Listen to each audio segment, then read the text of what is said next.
1999 അന്നത്തെ ഇടതുപക്ഷ സർക്കാരാണ് ലോകായുക്ത നിയമം പ്രാബല്യത്തിൽ കൊണ്ടുവരുന്നത്. രാജ്യത്തിന് തന്നെ വലിയ മാതൃകയാവുന്ന ഒരു ഓർഡിനൻസ് ആയിട്ടാണ് ഈ നിയമം പുറത്തേക്ക് വരുന്നത്.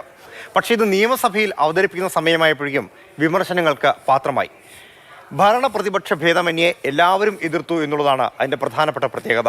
അതായത് ഒരു അഴിമതി കണ്ടെത്തി എന്ന് ബോധ്യപ്പെട്ടാൽ പോലും മുഖ്യമന്ത്രി അടക്കമുള്ള ആളുകൾക്ക് അതിൽ വിവേചനാധികാരം നൽകുന്നു എന്നുള്ളതായിരുന്നു പ്രധാനപ്പെട്ട കണ്ടെത്തൽ.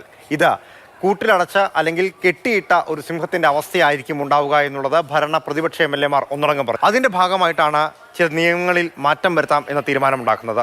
അതായത് ഒരു ജുഡീഷ്യൽ ബോഡി ഇത്തരത്തിലൊരു തീരുമാനമെടുത്താൽ അത് മുഖ്യമന്ത്രിക്കോ ഗവർണർക്കോ മന്ത്രിസഭയിലെ മറ്റംഗങ്ങൾക്കോ അല്ലെങ്കിൽ ഏതെങ്കിലും ജനപ്രതിനിധിക്കോ ഇതിൽ വിവേചനാധികാരം ഉണ്ടാകില്ല എന്നുള്ളതായിരുന്നു പ്രായോഗിക തലത്തിൽ ഉണ്ടായിരുന്നത്. KT ജലീൽ മന്ത്രിയായിരുന്ന കാലത്ത് ബന്ധു നിയമനം നടത്തി അത് ലോകായുക്ത കണ്ടെത്തുകയും കുറ്റക്കാരനാണെന്ന് വിധിക്കുകയും ചെയ്തതോടുകൂടിയാണ് ഇത് വീണ്ടും ചർച്ചകൾക്ക് പാത്രമാകുന്നത്. സ്വാഭാവികമായും മന്ത്രിസ്ഥാനം രാജിവെക്കേണ്ടതിന് പിന്നാലെ നിയമത്തിൻ്റെ സാധുതകളെക്കുറിച്ചും പരിശോധിക്കാൻ തുടങ്ങി. അങ്ങനെയാണ് പിന്നീട് ഈ നിയമത്തിൽ മാറ്റം വരുത്താൻ തീരുമാനമാകുന്നത്. മുഖ്യമന്ത്രിയാണ് കുറ്റക്കാരൻ എന്ന് കണ്ടെത്തുന്നെങ്കിൽ അത് നിയമസഭയിലേക്ക് വിടും. അവിടെ ഭൂരിപക്ഷം അനുസരിച്ച് തീരുമാനമെടുക്കും.